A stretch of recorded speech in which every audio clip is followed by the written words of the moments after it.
नमस्कार, स्वागत है आपका एबीपी न्यूज में। आपके साथ मैं अखिलेश आनंद हूं। आप देख रहे हैं इंडिया चाहता है। अब से थोड़ी देर पहले गुजरात की जीत पर प्रधानमंत्री नरेंद्र मोदी ने बीजेपी कार्यकर्ताओं में जोश भरा है। वहीं विपक्ष भी हिमाचल और यूपी की मैनपुरी में अपनी जीत पर खुश है। यूपी के मैनपुरी लोकसभा उपचुनाव में डिंपल यादव ने बीजेपी उम्मीदवार को करीब 3 लाख वोटों से हरा दिया। अखिलेश यादव यह कह रहे हैं कि यह जीत नेताजी को समर्पित है। एबीपी न्यूज संवाददाता अजय दुबे ने समाजवादी पार्टी के अध्यक्ष अखिलेश यादव से खास बातचीत की है। आप भी सुनिए। चुनाव परिणाम आज देखने को मिले हैं मैनपुरी में, और जिस तरीके की मेहनत समाजवादी पार्टी की तरफ से की गई थी और आज उसी तरीके का उत्सव भी देखने को मिला। अखिलेश यादव जी बात करने के लिए मौजूद है। सर, समाजवादी जो कार्यकर्ता है, जो पूरी सोच है, उसके लिए बहुत पवित्र जगह है ये, और जिस तरीके के चुनाव परिणाम आए हैं, सोचे थे ऐसे ही कुछ रहेंगे? मैं सबसे पहले मैनपुरी की जनता का और खासकर मैनपुरी लोकसभा के मतदाताओं का धन्यवाद देता हूं।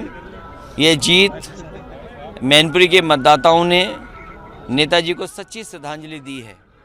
ये बड़ी जीत है, ऐतिहासिक जीत है।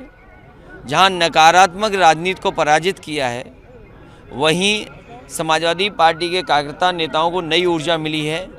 2024 तक समाजवादी कार्यकर्ता नेता इसी तरह मेहनत करेंगे तो आपको उत्तर प्रदेश में परिणाम कुछ और दिखाई देंगे। तो मार्जिन जिस तरीके का आया है सर, ऐसा सोचा था क्या? मतलब बीजेपी जितने से दम लगा रही थी, मुख्यमंत्री आ रहे थे, उप मुख्यमंत्री आ रहे थे, पूरा कैबिनेट यहीं देखने को मिल रहा था। डिप्टी सीएम तो कई दिन रह के यहाँ पर गए।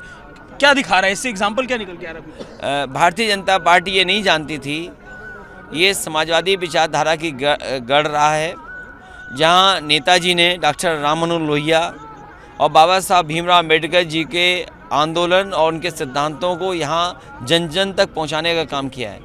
बाबा साहब और डॉक्टर राम मनोहर लोहिया के सिद्धांतों पे नेताजी चलते रहे। उसी का परिणाम आपने देखा कि जब नेताजी नहीं रहे हमारे बीच, तो एक एक मतदाता जो था, जो बाबा साहब को मानता है, जो डॉक्टर राम मनोहर लोहिया के सिद्धांतों पर चल रहा, उन्होंने मिलकर के समाजवादी पार्टी को ऐतिहासिक जीत दिलाई है। शिवपाल जी को लेकर मैं कई दफा पहले भी आपसे सवाल कर चुका हूं, आप जवाब देते रहे हैं। आज महत्वपूर्ण दिन है। सपा के सिंबल पे वो विधायक थे और आज उन्होंने अपना सिंबल विलय करा लिया है, आपके सिंबल को फिर से एक्सेप्ट कर लिया। कितनी मजबूती सपा को मिलेगी उनके आने से? ये खुशी है इस बात की कि जहाँ चुनाव से पहले वो साथ आ गए। हालांकि जब हमने विधानसभा चुनाव लड़े थे तो सिंबल समाजवादी पार्टी का था। सिंबल उन्हीं को मिलता है जो समाजवादी पार्टी के सदस्य थे। आज उनका दल भी साथ आ गया है। पार्टी को और संगठन को नई ऊर्जा मिलेगी और पार्टी से जुड़ करके ताकत भी मिलेगी। और जिस तरीके से चुनाव परिणाम रामपुर में आए हैं, आपने अपनी टीम भी भेजी वहाँ पे, मनोज पांडे और उनके संग वो विधायक थे, वो भी मीटिंग के दौरान निकल के गए। क्या लग रहा है कि जो चुनाव परिणाम है वो फेयर एंड फाइन है? कैसे लग रहा है? बहुत अफसोस है इस बात का कि लगातार इलेक्शन कमीशन को शिकायत करते रहे और शिकायतों पर कोई कार्रवाई नहीं हुई। प्रशासन अपनी मनमर्जी करता रहा। प्रशासन ने जो चाहा वो सेंट्रल फोर्स से कराया, जो वहाँ पर पुलिस लगी उससे करवाया। जिन बूथों पर समाजवादी पार्टी की बड़ी जीत होती थी, उन्हीं बूथों को सेंसिटिव किया गया। उन बूथों पर लोग न निकल पाएँ, लोग अपमानित हुए, लोगों को पीटा गया, लोगों को गाली गलौज किया गया, उसके बाद भी निकले। मैं समझता हूँ ये इलेक्शन फेयर नहीं हुआ है। ये पूरी तरीके से लोकतंत्र ख़त्म किया है। अगर आज रामपुर में हुआ है, कल किसी और जगह भी हो सकता था। मैनपुरी में भी कोशिश थी इनकी। जिस तरीके से सेंट्रल फोर्स बुला करके ये जगह जगह मार्च करवा रहे थे, फ्लैग मार्च करा रहे थे, हमारे जितने भी जिम्मेदार कार्यकर्ता हैं वो घर नहीं सो पाए। कईयों को पुलिस पकड़ना चाहती थी, कईयों के फ़ोन किए गए। यहाँ के जो ऑफिस के सीडीओ हैं वो लगातार प्रधानों को धमका रहे थे। कोई प्रधान नहीं छूटा होगा जिसको उन्होंने व्यक्तिगत फोन न किया हो और डराया ना हो। तो सोचिए, इस तरह का काम मैनपुरी में हुआ। मुझे खुशी है कि मैनपुरी की जनता ने इन चीज़ों की परवाह नहीं की और निकल कर के आके वोट डाला।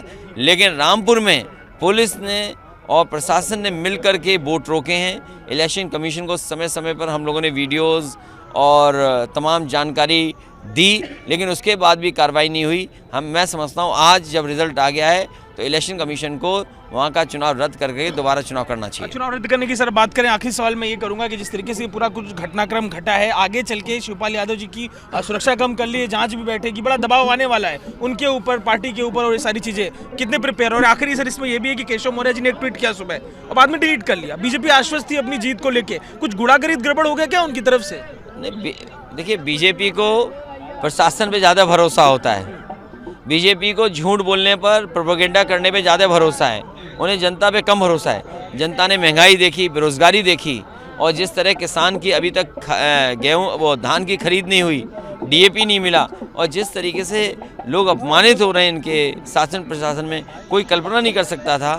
इसीलिए वो गलतफहमी में थे कि जनता उनका साथ देगी, प्रशासन के माध्यम से वो दबाव बना लेंगे।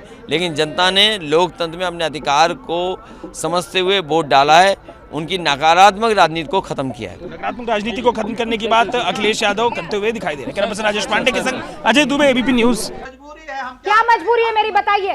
मैं अभी आपको बताती हूँ कि मैंने ओए होए होए होए नमकीन के चटकारे लेते हुए टकटकी मार के डिबेट शो को पॉज रिपीट कर करके देख रहे हैं जोगिंदर जी। इनकी तरह आप भी देखें अपनी फेवरेट डिबेट्स को रिपीट कर, और डाउनलोड कीजिए एबीपी लाइव ऐप अपने स्मार्ट टीवी पर।